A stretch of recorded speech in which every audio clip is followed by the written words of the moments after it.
Estamos agora iniciando o estudo do livro Sexualidade e Saúde Espiritual.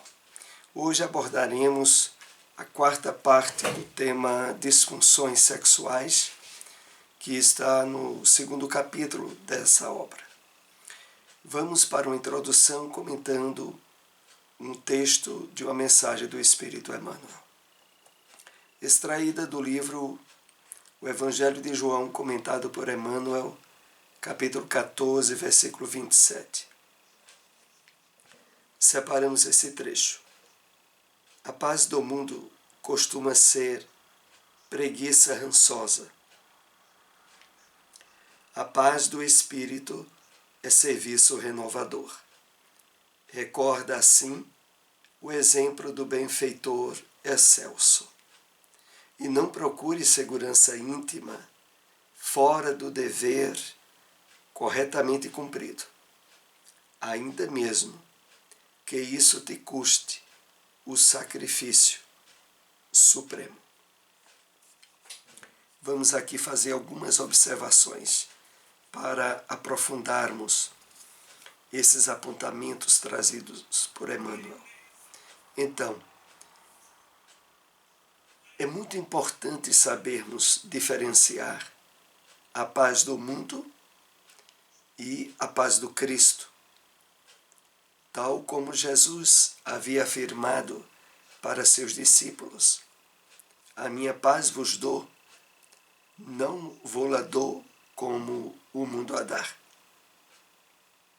No mundo tereis aflições, mas tende bom ânimo, eu venci o mundo.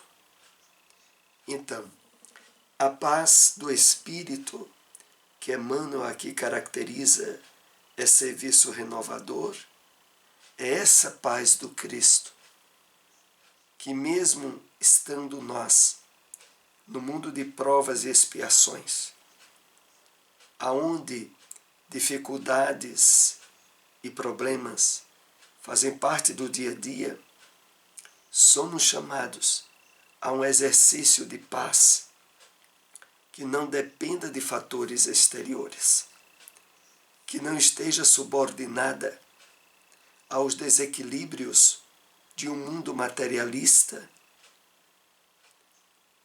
e que a todo momento produz fatores de conflitos em todas as áreas que a criatura humana atua. Mas aí, Emmanuel, para nos ajudar mais ainda no envolvimento dessa paz, que é serviço renovador, nos aponta: recorda assim o exemplo do benfeitor excelso, o exemplo do Cristo.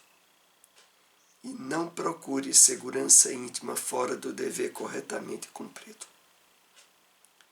Essa alusão feita por Emmanuel é chamando-nos a atenção para o cumprimento do dever, da ação correta, estabelecida de forma ampla no exemplo do Cristo, aonde a integração nossa, a harmonia com as leis divinas, nos possibilitarão o exercício, a vivência da paz, quer estejamos como espíritos encarnados ou desencarnados, independente de estarmos no mundo de provas e expiações ou não. É para essa paz que Emmanuel aqui nos convida a refletir. Vamos assim dar início a essa quarta parte do tema disfunções sexuais, lembrando que os estudos anteriores se encontram no nosso canal no YouTube.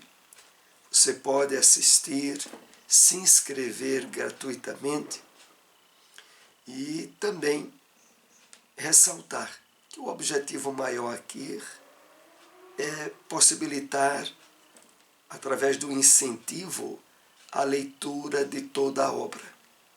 Nós apenas separamos alguns tópicos de alguns parágrafos. Vamos para o primeiro do estudo dessa noite. adultério como estimulante sexual. É esse o subtema do assunto dessa noite. E começa com a pergunta: quais são as implicações emocionais e espirituais de semelhante prática? Uma grande crise emocional. O adultério complica as engrenagens profundas das emoções. Além de ser um ato contrário à lei de amor, justiça e caridade.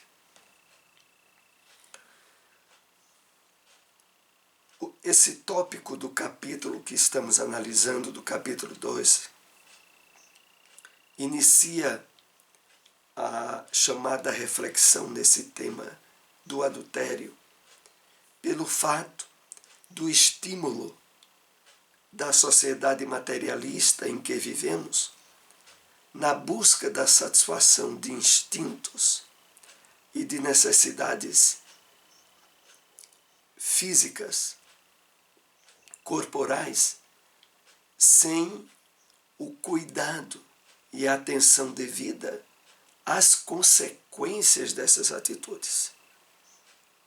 E aqui no caso, e aqui é muito importante ressaltarmos, a doutrina espírita não passa regra de conduta moral para ninguém.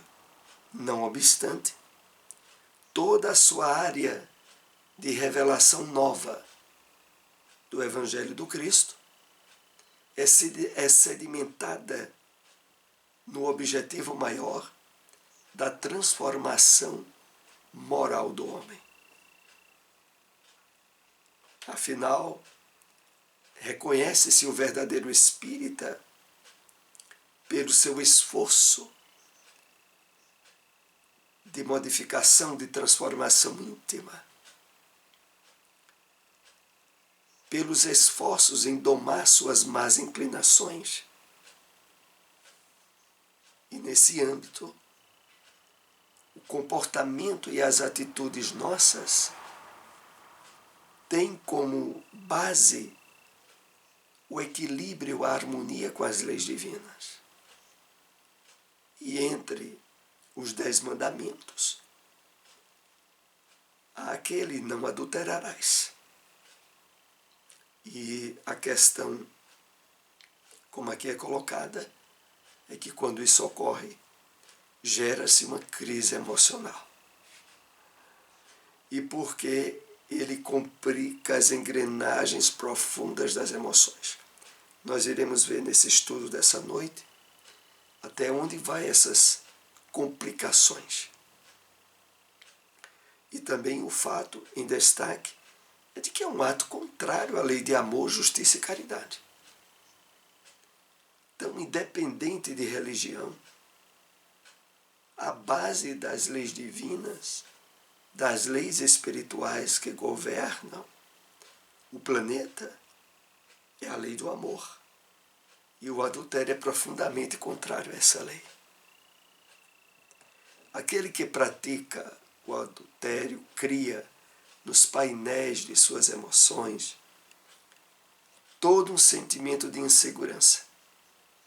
Porque o traidor, obviamente, se sentirá depois ameaçado de ser traído. Porque há consciência avisando da atitude equivocada e da escolha infeliz. Aqui nós somos convidados a reflexões muito importantes. Porque se dá um fato que pode ser constatado em diversas situações, que é aquela na qual aquilo que nós agimos, atuamos e percebemos naquela nossa atitude o desequilíbrio e o choque com as leis divinas, cria em nós a abertura de um campo, no caso do adultério, de desconfiança, aonde aquilo que a gente faz passa a desconfiar que os outros também estão fazendo. É muito comum dentro do casamento, quando de forma reiterada o homem ou a mulher, de forma explícita, desconfia do comportamento do outro,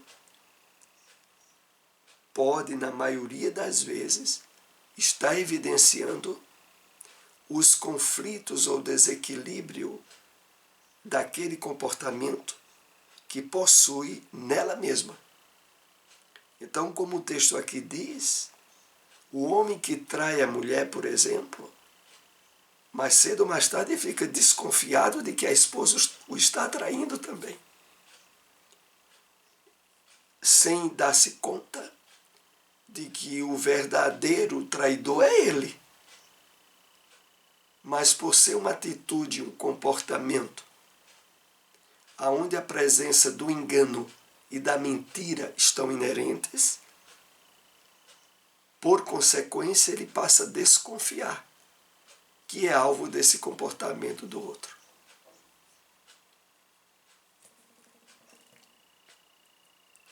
As ideias sobre a prática do adultério como estímulo vêm do fato de estarmos em uma sociedade eminentemente egoísta, que busca os próprios interesses e formula as fantasiosas colocações em nome de uma liberdade geradora de tormentos e prejuízos para a própria felicidade.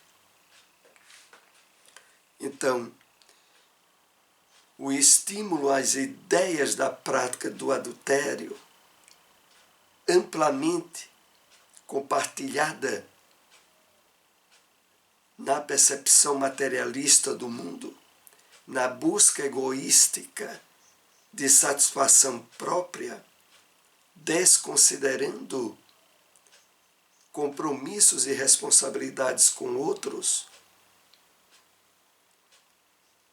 aonde aquela atitude, o comportamento do adultério vai gerar uma série de danos, tanto àquele que o pratica, quanto àqueles que são atingidos por sua ação. Então o texto diz,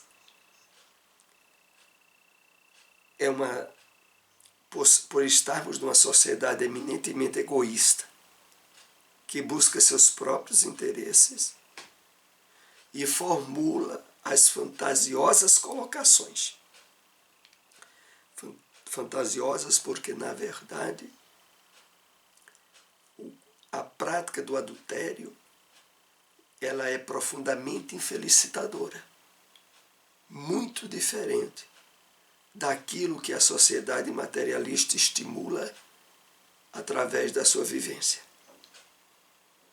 Por outro lado, como o texto diz, é também geradora de tormentos e prejuízos para a própria felicidade. Iremos ver mais alguns detalhes sobre isso adiante. Busquemos meditar sobre a lei do amor e encontraremos a resposta verdadeira para essas induções hipnóticas coletivas, essas ideias malsãs que querem afastar o homem e a mulher de suas verdadeiras realizações enquanto espíritos imortais.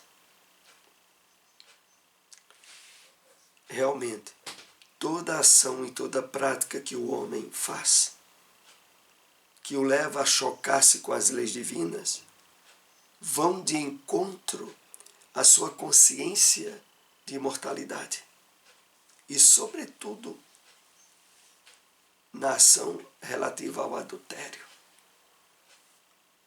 Então, voltando aqui ao texto, se meditarmos sobre a lei do amor, encontraremos a resposta verdadeira para essas induções hipnóticas coletivas. O texto fala sobre induções hipnóticas coletivas porque ainda é amplamente alvo de comentários, de interferências dos homens, apesar de que já vivemos uma época em que as traições conjugais, em que a prática do adultério está sendo de tal forma amplamente difundida na sociedade materialista, que produz um fenômeno onde praticamente o mesmo percentual de homens adúlteros é de mulheres adúlteras. E é por isso que o texto fala sobre induções hipnóticas coletivas. Porque por trás desse comportamento passa a haver uma tal indução, uma certa vibração no ar, estimuladora a que outros se envolvam com essa prática. E que, como diz, afasta o homem e a mulher de suas verdadeiras realizações como espíritos imortais.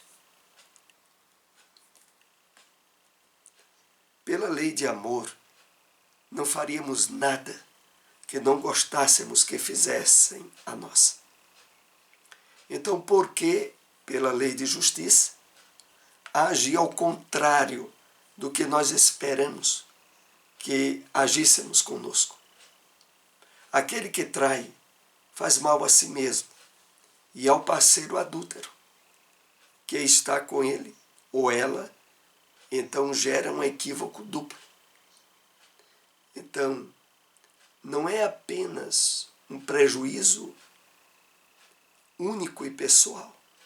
Há um envolvimento de consequências recíprocas para aqueles que adulteram, aonde o prejuízo alcança ambos, em termos emocionais e espirituais.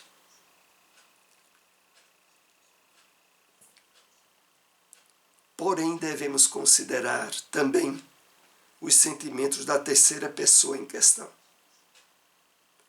Isso também nos leva a pensar no amaranhado doloroso que se cria quando a pessoa decide por adulterar. Então aqui percebemos a elasticidade do problema, que não atinge só duas pessoas, atinge três. Atinge aquele que também está sendo alvo do engano, da mentira.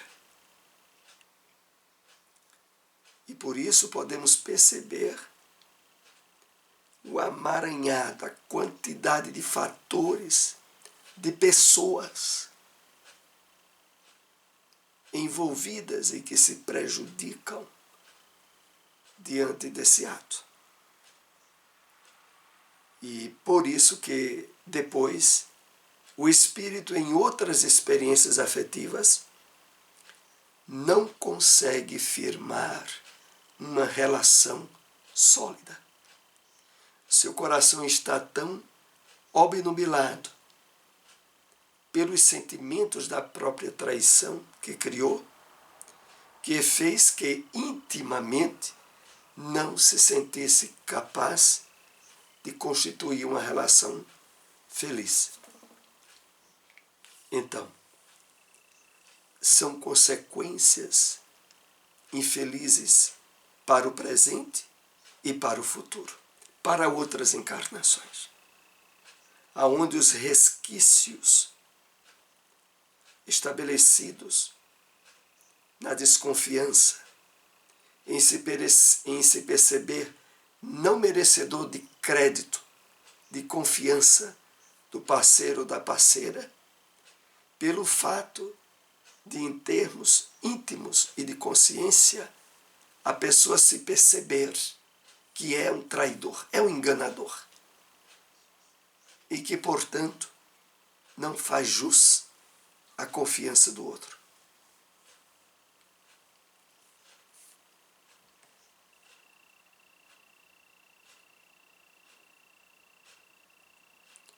As consequências do adultério podem levar ao máximo da dor. Inclusive, por indução direta ou indireta. Aquele que se vê traído pode chegar ao suicídio, o que complicaria ainda mais as consequências. E, de fato, não poucas vezes, associada ao adultério, à traição, estão essas consequências profundamente nefastas do suicídio e, às vezes, da loucura.